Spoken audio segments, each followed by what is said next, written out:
আর বৃষ্টি হলেও এখনই দক্ষিণে কিন্তু মিলছে না স্বস্তি, কারণ দক্ষিণবঙ্গে আর্দ্রতার জনিত একটা অস্বস্তি থাকছেই। আজ দক্ষিণবঙ্গে কিছু কিছু জেলায় হালকা বৃষ্টির পূর্বাভাস রয়েছে। এবং আর কি বলছে হাওয়া অফিস, একটু জেনে নেওয়া যাক। আমাদের সঙ্গে রয়েছেন আমাদের প্রতিনিধি বিশ্বজিৎ সাহা। বিশ্বজিৎ, দক্ষিণবঙ্গে আর্দ্রতা জনিত অস্বস্তি ছিল তো এতদিন ধরে, এবং এই অস্বস্তি আরো কিছুদিন তাহলে থাকছে, আর কি বলছে হাওয়া অফিস? এই সপ্তাহে এই আবহাওয়া থেকে মুক্তির উপায় নেই দক্ষিণবঙ্গে, এমনটাই বলছে আলিপুর আবহাওয়া দপ্তর। কারণ বজ্রবিদ্যুৎ সহ বৃষ্টি বিক্ষিপ্তভাবে বিকেলের দিকে কোথাও কোথাও হলেও সেই বৃষ্টিতে স্বস্তি আসবে না। আজও চরম তাপপ্রবাহের সতর্কতা রয়েছে পুরুলিয়া, পশ্চিম মেদিনীপুর, পশ্চিম বর্ধমান এই 3 জেলায়। এছাড়াও তাপপ্রবাহের পরিস্থিতি এবং গরম ও অস্বস্তি থাকবে আরো 5 থেকে 6 জেলায়। এছাড়াও যে বজ্রবিদ্যুৎ সহ বৃষ্টি বিকেলের দিকে সামান্য হলেও আগামীকাল থেকে এই বজ্রবিদ্যুৎ সহ বৃষ্টি ও ঝড়ের সম্ভাবনাটা একটু বাড়বে। শনি রবিবার দক্ষিণবঙ্গের সব জেলাতেই বজ্রবিদ্যুৎ সহ বৃষ্টির সম্ভাবনা, সঙ্গে ঝোড়ো হাওয়া থাকবে। আগামী সপ্তাহে এই বৃষ্টির পরিমাণটা একটু বাড়বে এবং আগামী সপ্তাহের মাঝামাঝি ভারী বৃষ্টির একটা সম্ভাবনা দেখা দিচ্ছে বলে আবহাওয়া বিজ্ঞানীরা জানাচ্ছেন। ধন্যবাদ বিশ্বজিৎ।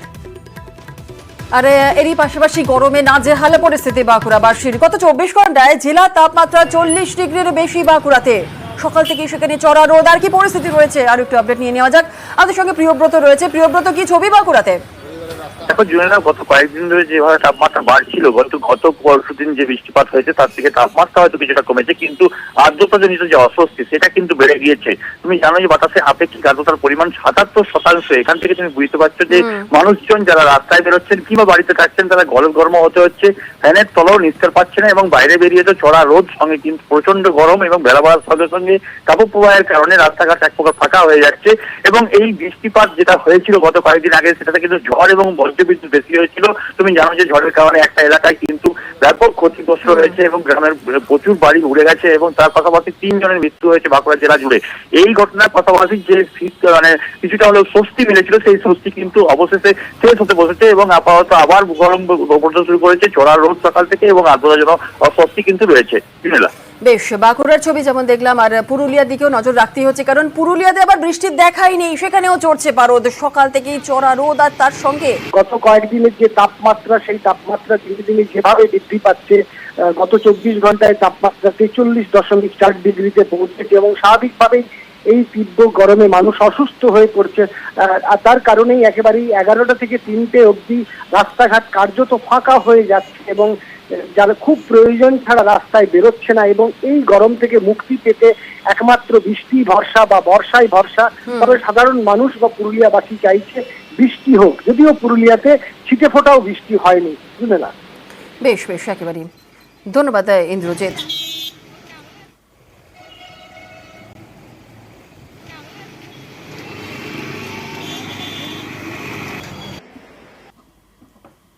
লোকসভা ভোটে কারচুপির অভিযোগে সিবিআই তদন্তের দাবি।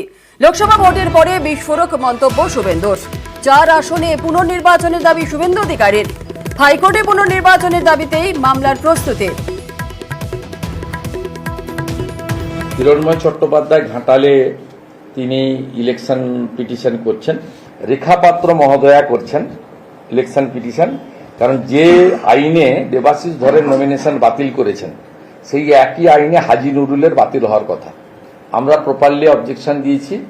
অভিজিৎ দাস ববি ডায়মন্ড হারবার, তিনিও সিসিটিভি ওয়েবকাস্টিং সিসিটিভি ফুটেজ তার সেন্ট্রাল ফরেন্সিক ল্যাবে তদন্ত, এবং তদন্ত রিপোর্ট যদি পক্ষে আসে এন্টায়ার ইলেকশন প্রসেস বাতিল করে সিবিআই ইনভেস্টিগেশন করার জন্য তিনি ইলেকশন পিটিশন করছেন।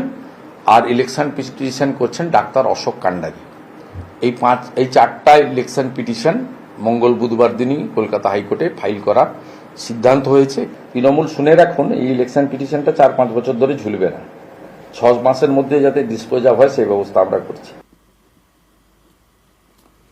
আর মেনে নিতে পারছে না বিজেপি, কটাক্ষ তৃণমূল নেতা শান্তনু সেনের। বাংলার মানুষের রায়ে যখন তৃণমূলের বিপুল জয়কার, তখন এখনো মানুষের রায়টা তারা মাথা পেতে নিতে পারছে না, এটাই প্রমাণ করে। তাই মানুষের রায়টা মাথা পেতে নিতে না পারার কারণেই আজকে এই ধরনের কথাবার্তাগুলো বলা হচ্ছে।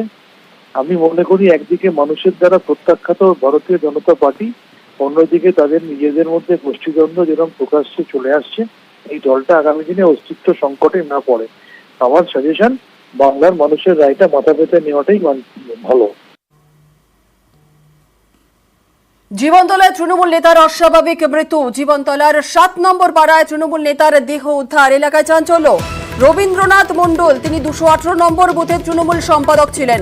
তৃণমূল নেতার অস্বাভাবিক মৃত্যু। 7 নম্বর জীবনতলার 7 নম্বর পাড়ায় তৃণমূল নেতার দেহ উদ্ধার।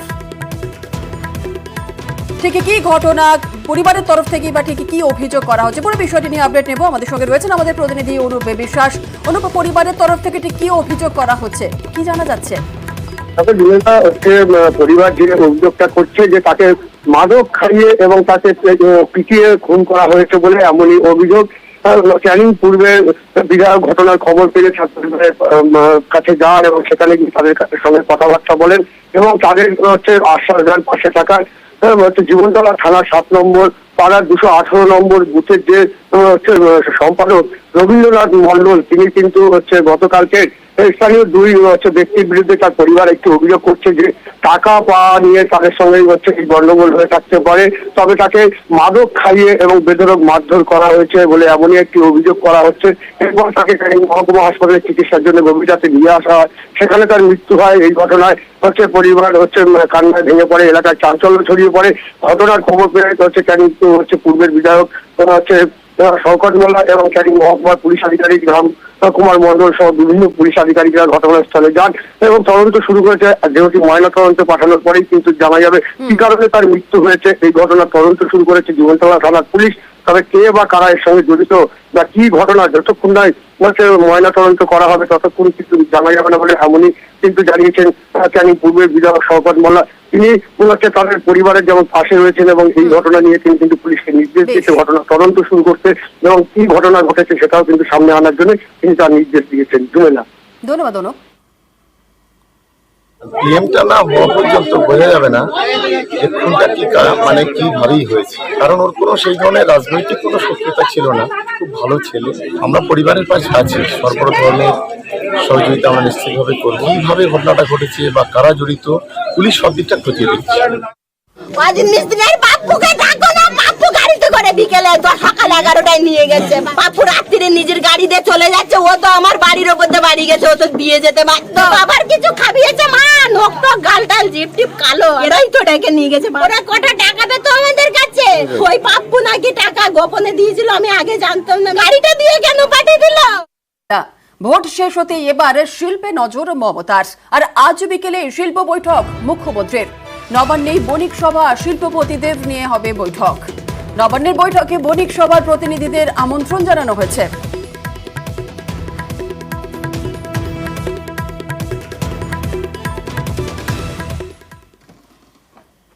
জমি জবরদখল রুখতে কড়া মুখ্যমন্ত্রী। প্রশাসনিক বৈঠকে তাঁর বার্তা, সরকারি জমি দখল কোনোভাবেই বরদাস্ত করবে না রাজ্য সরকার। কাটমানি এবং বালি এবং কয়লা পাচার রুখতেও প্রশাসনিক কর্তাদের সক্রিয় হওয়ার নির্দেশ দিয়েছেন মমতা বন্দ্যোপাধ্যায়। জমি আন্দোলন থেকে তাঁর রাজনৈতিক উত্থান। 2011 সালে মুখ্যমন্ত্রী হয়েই মমতা বন্দ্যোপাধ্যায় স্পষ্ট করে দেন, জোর করে কারো জমি নেওয়া যাবে না। এবার সরকারি জমি দখল রুখতেও কড়া অবস্থান মুখ্যমন্ত্রীর। 24 লোকসভা ভোটের পর মঙ্গলবার প্রথম প্রশাসনিক বৈঠক করেন মুখ্যমন্ত্রী। এই বৈঠকেই সরকারি জমি দখল এবং জমির চরিত্র বদল নিয়ে ক্ষোভ প্রকাশ করেন মমতা বন্দ্যোপাধ্যায়। সাফ জানিয়ে দেন, সরকারি জমিতে কোনো রকম দখলদারি চলবে না। প্রশাসনিক আধিকারিকদের ঠিক করে কাজ করতে হবে। সরকারি জমি দখল করলে ঘাড় ধাক্কা দিয়ে বের করে দেওয়ারও হুঁশিয়ারি দিয়েছেন মুখ্যমন্ত্রী।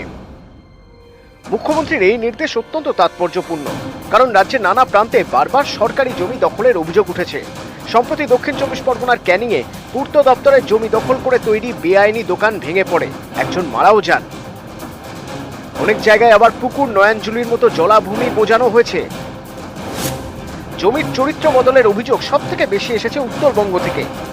কলকাতা এবং লাগোয়া এলাকাতেও সরকারি জমি দখলের অভিযোগ জমা পড়ে মুখ্যমন্ত্রীর দপ্তরে। এতে ক্ষুব্ধ মুখ্যমন্ত্রী, তাই সরকারি জমি দখল রুখতে মঙ্গলবারের বৈঠকে অফিসারদের কড়া বার্তা দেন মমতা বন্দ্যোপাধ্যায়। সরকারি কাজে কাটমানি দেওয়া নিয়েও নানা অভিযোগ। এ নিয়েও মঙ্গলবারের বৈঠকে ক্ষোভ প্রকাশ করেন মুখ্যমন্ত্রী। কাটমানি কালচার রুখতে প্রশাসনকে কড়া নির্দেশ দেন মমতা বন্দ্যোপাধ্যায়। পাশাপাশি বালি এবং কয়লা পাচার রুখতেও পুলিশকে আরও সক্রিয় হতে বলেন। সরকারি জমি দখল থেকে কাটমানি, একের পর এক ইস্যু নিয়ে প্রশাসনকে কড়া বার্তা দিয়েছেন মুখ্যমন্ত্রী মমতা বন্দ্যোপাধ্যায় মঙ্গলবারের প্রশাসনিক বৈঠকে। কার্যত তিনি বুঝিয়ে দিয়েছেন যে এবার তিনি জিরো টলারেন্স নীতি নিতে চলেছেন, সে প্রশাসনিক আধিকারিক হোক বা বাইরের কেউ হোক। ক্যামেরায় জ্যোতির্ময় বসুর সঙ্গে সোমরাজ বন্দ্যোপাধ্যায়, নিউজ 18 বাংলা, কলকাতা।